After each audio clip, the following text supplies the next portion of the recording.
asalaamaaleykum mbokk yi déglu dal leen ak jàmm tey jii autolikaay bii di Sud Quotidien dafa def ab taxaw seetlu ci jafe-jafe yi nga xam ne exploitation wàllu gaz ak pétrole ak tamit lépp lu jublu ci wàllu mine mën na ko indil suñu dëkkuwaay ndaxte autolikaay bii di Sud Quotidien mi ngi ñuy xamal ne barke Dembo Ndiaye la am benn fuite de gaz gañ doon nemmeeku te champ gazier de Grand Tortue Ahmeyim nekk fa li nga xam ne moom mooy ci diwaanu Ndar même su fekkente ne nguurub Sénégal ak entreprise bii di BP daal dinañuy amal ay liggéey ba daal di defar fuite bi autolikaay bii di Sud mi ngi ñuy xamal ne njàqare la ñii nga xam ne ñoom ñooy nappkat yi nag am ginnaaw ba fuite de gaz boobu amee rax ci dolli tamit lépp lu jublu ci wàllu exploitation minière gis nañu nag ne tàmbali naa indil ay jafe-jafe suñu dëkkuwaay rax ci dolli bëri na nag ay kërub liggéeykaay yoo xam ne ñoom ñooy yëngatu ci wàllu gi ni mel te du benn boo xam ne nag ñu ngi respecté réglementation bi ñu fi teg suñu naataango yi duñu xamal ne li ko dalee décembre 2023 jàpp septembre 2024 am na ci lu tolloog ñeenti téeméer yu tegal juróom-ñett fukk ak ñeenti demande yu bees yoo xam ne nag dañoo bëgg a exploiter lépp lu jublu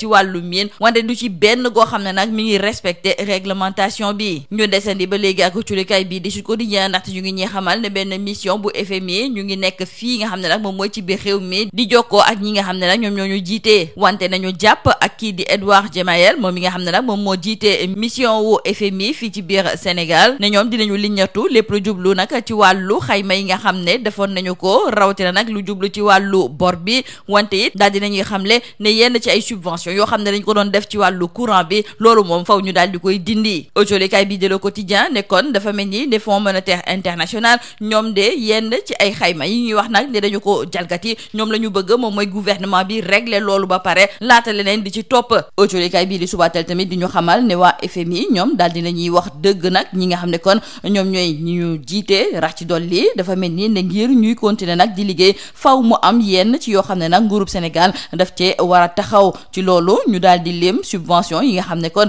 dañu ko dugal ci wàllu énergie wante it subvention bi nga xam ne moom moo am ci wàllu carburant bi ñoom ñooñu nag di waa FMI di xamle ne loolu yëpp dañu ko war a neenal autolikaay bii di Le Soleil di ñëwaat ci kàddu yi nga xam ne sax Edouard Gemayel moom moo ko daal di fësal moom muy xamle ne fu mu nekk ni nag bor bi nga xam ne réewum Sénégal daf ko amale ñoom bu ñu góorgóorloo rek war nañ kaa mën a fay rax ci dolli gis nañu nag tànk jéego yi nga xam ne kilifa yi ñu ngi koy amal jëmale ko ci wàllu transparence maanaam daal indi leeral ci doxalinu réew mi te ñoom loolu ñu ngi koy rafetlu ci biir autolikaay bii di L'Évidence yu natango yi ñu ngi jottali kàddu kii di Moustapha Guirassy moom muy amal ab jàngat jëmale ko nag ci benn at ginnaaw ba ñu tabbee kii di Bassirou Diomaye Diakhar Faye ci bopp réew mi Moustapha Guirassy daal di gis ne lépp gongo wante autolikaay bii di L'Info moom la mu gis moom mooy ne benn at ginnaaw ba ñu fi tegee kii nga xam ne moom mooy Bassirou Diomaye Diakhar Faye ñàkk koppar gi nga xam ne nag moom la ñu fekk fii ci biir réew mi loolu de moom moo xajamal li nga xam ne moom mooy bilan bi ci biir autolikaay bii di Sud Quotidien waa LD ñoom ñooy xamle it ne ànduñu nag ci lii nga xam ne moom la ñu bëgg a def jëmale ko ci wàllu loi d'amnistie bi Nicolas Ndiaye bu LD mooy xamle ne waruñoo indi ay coppite rek ci biir loi boobu jagleel ko yenn ci ay nit ci biir autolikaay bii di Les Échos suñu naataango yi di ñu xamal ne kii di Thierno Alassane Sall moom mi nga xam ne moom moo njëkk a ŋàññ jëmale ko nag ci wàllu proposition de loi boobu nga xam ne kii di Amadou Ba moom moo ko daal di fësal moom it amal na ab jàngat jëmale ko nag ci amendement bi nga xam ne kii di Amadou Ba indi na ko nag ci biir proposition de loi boobu diggante Pastef ak ñii nga xam ne kon ñoom ñooy ëttub tasub xibaar yi dafa mel ni ne neexutul dara waaye autolikaay bi di L'As moo ñu xamal ne fu mu nekk ni waa Pastef mer nañu nag jëmale ko ci yenn ci ay chroniqueurs yi nga xam ne fi mu nekk ni nag ñoom ñooy lëmbee ràcc dolli nag fa li nga xam ne moom mooy ca télévision Futurs Médias foofu nga xam ne kon kii nga xam ne moom mooy Badara Gadiaga dafa yëq ay kàddu yu mel ni xeme ki nga xam ne moom mooy Amadou Ba mu daal di ci lonkaale nag kii di Ousmane Sonko loolu moom moo tax ba autolikaay bi di enquête di gis nag ne xeex am na kon ci diggante waa Pastef ak ñi nga xam ne ñoom ñooy média yi ba fu mu nekk ni sax am na yenn ci ay décision yu bëri yoo xam ne nag nemeeku nañu ko ne ay kàngam yu bokk ci biir Pastef ñoo ngi koy jël autolikaay bi di Yoor bi moom la muy laajte moom mooy ndax yenn ci ay song ak i kàddu yu ñaaw yoo xam ne ñu ngi koy teg ci ndodd waa Pastef rawatina nag ki nga xam ne moom moo ko jiitee di Ousmane Sonko ndax du kii di Youssou Ndour moom moo nekk ci ginnaaw li am ba des autolikaay bi di Point Actu moom daal dinay gis ne bëri na nag ay chroniqueurs yoo xam ne fu mu nekk nii ñoom ñoo tere nelaw waa Pastef ñu daal di ciy lim ku ci mel ni Abou Nguer moom ab tailleur la goo xam ne nag fi mu nekk nii ma nga lëmbee li nga xam ne moom mooy télévision yi Badara Gadiaga di ki nga xam ne moom moo sonal waa Pastef Bah Diakhaté moom it amul lu muy fàtte di yëq ñi nga xam ne ñoom ñooy waa Pastef Bachir Fofana Abou Diallo Ado Ñing ñooñu ñëpp autolikaay bii di Point Actu mi ngi ñuy xamal ne ñoom ñoo tere nelaw waa Pastef jeexale ko autolikaay bii di Libération ma ngay ñëwaat nag ci mbirum sàcc gi nga xam ne nag dañ ko nemmeeku woon fa li nga xam ne moom mooy ca Wakaam ab waay gu yore woon ci lu tolloog 100 millions ay borom scooter daal di koy dogale jël xaalis googu yëpp. Suñu naataango yi nag ñu ngi ñuy xamal ci ñi nga xam ne ñoom ñoo def ñaawteef googu am na keneen koo xam ne nag jàpp nañu ko fa li nga xam ne moom mooy ca Touba laata ñu koy indi fii ci biir Dakar kii nga xam ne nag moom mooy Souleymane Ba bokk nag ci ñi nga xam ne ñoom ñoo doon amal congo boobu moom fu mu nekk nii ñoo ngi koy wër wante dik daal dinay teg loxoom ki nga xam ne moom mooy waajuram bu góor ak tamit waajur bu góor bu keneen ci ñi nga xam ne kon dañoo bokkoon ci wàllu agression boobu ndaxte ñoom ñaar dañoo nemmeeku ne seen doom yi yónnee nañu leen koppar gu takku ñi di takk der yi ginnaaw ba ñuy wéyal nag seeni enquête ci lañu daal di fekk koppar gu toll ci fukki millions ak juróom-ñaar ak tamit beneen koppar gu toll ci ñaar fukki millions ak benn ci diggante Yëmbal ak Médina lii moo nekkoon botulkat yi gën a fës ci biir ëtulikaay yi ñu leen di ñaanal njeex te lu bës ak jàmm. Mesdames et messieurs, bonjour. Aujourd'hui, nos confrères du journal Sud Quotidien s'intéressent aux impacts de l'exploitation des ressources extractives sur l'environnement. Et selon nos confrères, faire en sorte que l'exploitation des hydrocarbures n'ait pas d'impact négatif sur l'environnement est un défi que les autorités devront réaliser. En effet, la fuite de gaz dans les champs gaziers de Grand Tortue Ahmeyim à Saint-Louis, quelques mois seulement après le démarrage officiel de l'exploitation, remet sur la table la problématique de l'impact de l'exploitation des hydrocarbures sur l'environnement. L'État et l'entreprise BP ont annoncé tout de même la réparation de la fuite. Cependant, il faut dire que l'impact de l'exploitation du gaz à Saint-Louis nourrit les craintes des pêcheurs artisanaux. En plus, nous disent nos confrères du journal Sud Quotidien, l'extraction des mines a aussi causé d'importants dégâts à l'environnement dans les différentes zones minières au Sénégal.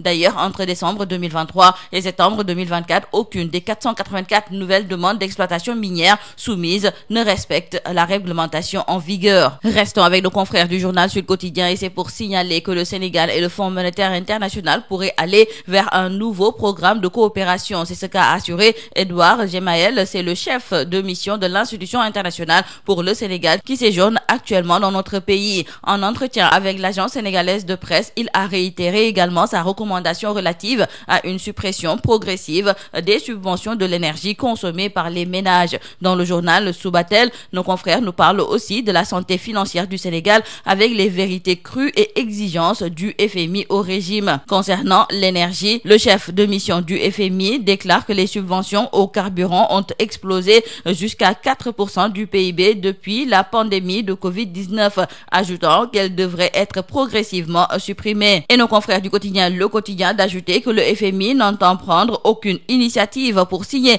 un nouvel accord de coopération avec le Sénégal tant que le pays n'a pas corrigé les chiffres fallacieux de l'ancien régime et redressé la barre. Mais pour ce faire, le gouvernement va devoir appliquer les recettes ONI du fonds et datant des années 70. Dans le quotidien Le Soleil, nos confrères nous rapportent les propos d'Edouard Gemaël, le chef de mission du FMI pour le Sénégal, sur le rapport de la Cour des comptes. Il déclare que pour le moment, la dette du Sénégal est toujours soutenable. Il est essentiel de centraliser la gestion de la dette publique. Les autorités sénégalaises travaillent dans le sens d'obtenir une dérogation et ont déjà proposé une série de mesures correctrices. Parlons de l'an 1 du président Bassirou Diomaye Diakhar Faye à la tête du pouvoir. Dans le journal L'Évidence, c'est Moustapha Guirassy qui dresse un bilan positif. Cependant, nos confrères du journal L'Info trouvent que les nouvelles autorités, prises de court par les caisses vides et privées de fonds du FMI, ont été contraints de s'endetter encore et encore chez les privés pour maintenir l'État en vie et gérer les urgences. C'est pourquoi, pour nos confrères, l'élan du duo Diomaye-Sonko a été brisé par des finances au rouge. Et l'on reparle avec nos confrères du quotidien L'As de l'épisode du feuilleton du vendredi dernier sur la TFM qui se poursuit entre Amadou Ba et Badara Gadiaga. Déjà au lendemain des échanges houleux, le PASTEF, via son bureau politique, avait sorti un communiqué dans lequel il dénonçait des injures publiques. Mais depuis hier, ce qui semblait être un clash entre le parti au pouvoir et la chaîne de télévision sur les réseaux sociaux a pris une autre tournure. En effet, nous informent nos confrères de L'As, plusieurs hauts responsables patriotes ont multiplié les sorties pour réclamer des excuses publiques à l'endroit du député Amadou Ba et du Premier ministre qui, pour eux, ont subi des injures de la part du chroniqueur avec la complicité de la chaîne de télévision. Selon nos confrères du journal Enquête, PASTEF déclare la guerre aux médias, boycott, tension, accusation, la crise entre PASTEF et les médias s'envenime. Et dans le journal Yor Yorbi, nos confrères se demandent si par rapport aux attaques insolentes répétitives contre le PASTEF et son leader à la TFM, est-ce que ce ne serait pas Youssou Ndour qui tirerait les ficelles? En tout cas, il faut signaler avec nos confrères du journal Point Actu qu'il il y a beaucoup de chroniqueurs qui donnent de l'urticaire au PASTEF. Nos confrères citent Abdou Nguer, le tailleur qui chamboule l'audiovisuel, Badara Gadiaga, l'homme qui fait trembler le PASTEF, Bah Diakhaté, de militaire à activiste politique, Bachir Fofana, le journaliste communicant et chroniqueur anti-PASTEF, Abou Diallo, un redoutable polémiste contre Sonko, et nos confrères n'oublient pas Ardo Gning, l'activiste qui se trouve actuellement en prison. Dans le journal Le Sud Quotidien, c'est la Ligue démocratique qui marque à son tour son désaccord sur la proposition de loi portant interprétation de la loi d'amnistie de 2024 du député du groupe de la majorité parlementaire PASTEF, Amadou Ba. Dans un communiqué rendu public hier, le secrétaire permanent de la LD déclare que la loi d'amnistie ne peut être partiellement abrogée pour servir des desseins politiques et réécrire l'histoire à la convenance des puissants du jour. Dans le journal Les Échos, Thierno Alassane Sall, qui est au cœur de l'affaire depuis le début, analyse l'amendement concernant la loi portant interprétation de la loi portant amnistie, et le leader de la République des valeurs a démonté un à un les arguments de l'auteur de l'amendement. Terminons par nos confrères du journal Libération qui nous parle